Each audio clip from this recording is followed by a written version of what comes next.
Hello friends, मैं आपका दोस्त मनमोहन प्रजापति। आज मैं आपके लिए लेकर आया हूँ हाई स्कूल का चैप्टर नंबर 10 व्रत। आज हम पढ़ेंगे व्रत के बारे में। इस लेक्चर में हम जानेंगे व्रत के बारे में और अगले लेक्चर में हम व्रत पर आधारित इम्पोर्टेंट क्वेश्चन करेंगे जो बोर्ड एग्जाम में पूछे जाते हैं। तो आपकी जानकारी के लिए बता दूँ, ये चैप्टर आपके लिए बहुत इंपॉर्टेंट होने वाला है क्योंकि ये बोर्ड एग्जाम में पूछा जाता है। तो सबसे पहले हम जानते हैं व्रत की डेफिनेशन क्या होती है। स्थिर बिंदु से समान दूरी पर स्थित सभी बिंदुओं को एक साथ मिलाने पर जो बिंदु पद प्राप्त होता है उसे वृत्त कहते हैं। इस स्थिर बिंदु को केंद्रक कहते हैं। उदाहरण के लिए साइकिल का रिम। फ्रेंड्स, आप जो साइकिल चलाते हो ना, उसका रिम जो होता है वृत्त के आकार का होता है। तो ये वृत्त की डेफिनेशन क्या कहती है, ये फिगर से समझते हैं। ये हमारा कोई स्थिर बिंदु था, मान लिया ओ हमारा स्थिर बिंदु था। इसके चारों ओर जो बिंदु दिख रहे हैं इनको मैंने मिला दिया। ये फ्रेंड्स इस बिंदु से समान दूरी पर हैं। इनको मिलाने से जो इस प्रकार का फिगर प्राप्त होता है उसे क्या कहते हैं, हम वृत्त कहते हैं। आगे हमारा आता है परिधि। परिधि क्या होती है, बिंदुओं को मिलाने से बने बिंदु पथ को परिधि कहते हैं। जो हमारा ये बिंदुओं को मिला रहे थे इसको ही परिधि कहते हैं। इसका मात्रक और सूत्र होता है 2πr। आर क्या होता है अभी आगे मैं बताता हूँ। और पाई का मान 22/7 यानी कि 3.14 होता है। इसका मात्रक इकाई होता है। यानी फ्रेंड्स, अगर हम परिधि निकालेंगे तो मीटर होगी तो मीटर में आएगी त्रिज्या, अगर त्रिज्या सेंटीमीटर में है तो परिधि सेंटीमीटर में आएगी। अब आगे चलते हैं। त्रिज्या केंद्र से परिधि तक की दूरी को त्रिज्या कहते हैं। इसे आर से प्रदर्शित करते हैं। ये फ्रेंड्स हमारा केंद्र था और ये परिधि, यहाँ तक की ये जो दूरी होगी वो त्रिज्या होगी। इसे आर से प्रदर्शित करते हैं, यानी कि ओ ए हमारी क्या है, त्रिज्या है। आगे बढ़ते हैं। जीवा वृत्त के किन्हीं दो बिंदुओं को मिलाने वाली रेखा को जीवा कहते हैं।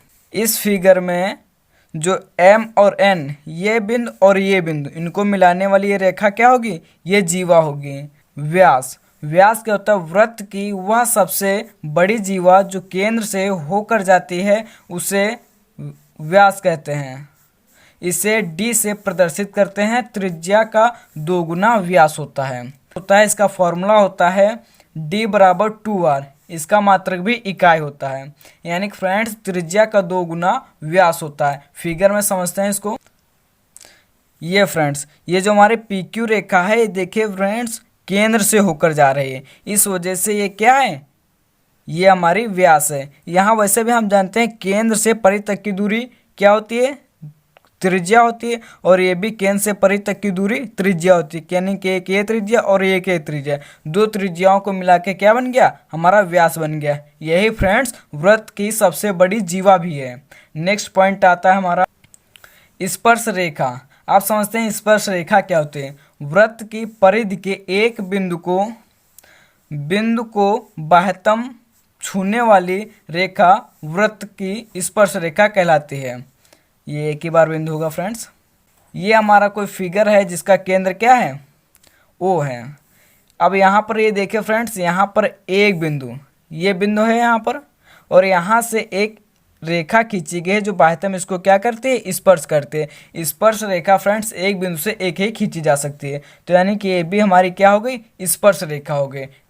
छेदक रेखा वह रेखा जो वृत्त को छेदते हुए जाती है उसे छेदक रेखा कहते हैं। यानी कि PQ हमारी क्या है, छेदक रेखा है। फ्रेंड्स अब हम देखते हैं यहाँ पर जो PQ है वो क्या है, छेदक रेखा। वह रेखा जो वृत्त को दो बिंदुओं से छेदते हुए जाती है, यानी कि एक ए बिंदु और एक के बिंदु, इसको छेदते हुए जाती है, क्या हो गई, छेदक रेखा। वह रेखा जो वृत्त को दो बिंदुओं से छेदते हुए जाती है उसे क्या कहते हैं, छेदक रेखा। ये कुछ हमारे महत्वपूर्ण बिंदु हैं। क्या है, फर्स्ट बिंदु है एक बिंदु से अनेक रेखाएं खींची जा सकती हैं। फ्रेंड्स एक बिंदु से अनेक रेखाएं खींची जा सकती हैं। इनको फ्रेंड्स याद रखिएगा, ये हमारे बहुत काम आने वाले हैं, एक्सरसाइज सॉल्व करने में मदद करेंगे। सेकंड पॉइंट आता है कि एक वृत्त की अधिकतम 2 समांतर रेखाएं खींची जा सकती हैं। फ्रेंड्स अगर एक वृत्त है तो उसमें 2 ही समांतर रेखाएं खींची जा सकती हैं। फ्रेंड्स हम देखते हैं कि यहाँ पर एक बिंदु ये है और एक बिंदु ये है। यहाँ से एक हमारी AB रेखा खींची और एक हमारी PQ रेखा खींची। अगर यहाँ से हम दूसरी क्या स्पर्शरेखा खींच सकते हैं? नहीं खींच सकते। यहाँ से अगर खींचेंगे तो ये तो अलग हो जाएगी, इसके समांतर होगी नहीं, यानी कि एक वृत्त में दो ही स्पर्श रेखाएं खींची जा सकती हैं, ए बी और पी क्यू। चाहे हम इस तरह से खींच लें, चाहे हम इस तरह से खींच लें, चाहे जिस तरह से खींच लें, खींचेंगे सिर्फ दो ही। तीसरा पॉइंट आता है वह बिंदु जहाँ से स्पर्श रेखा जाती है उससे स्पर्श बिंदु कहते हैं। फ्रेंड्स यहाँ से देखिए, ये हमारा कोई बिंदु है जहाँ से हमारी स्पर्श रेखा गई है, इसको क्या कहते हैं? स्पर्श बिंदु कहते हैं, और उस रेखा को स्पर्श रेखा कहते हैं। ये फ्रेंड्स महत्वपूर्ण पॉइंट है, इनको आप याद रखना, ये हमारे आगे की एक्सरसाइज सॉल्व कराने में मदद करेंगे।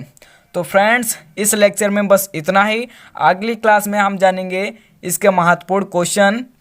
Thank you so much friends इतना सपोर्ट करने के लिए। मिलते हैं फ्रेंड्स नेक्स्ट लेक्चर में, वो लेक्चर आपके लिए बहुत ही इंपॉर्टेंट है, उस लेक्चर में हम बोर्ड एग्जाम के महत्वपूर्ण क्वेश्चन सॉल्व करेंगे।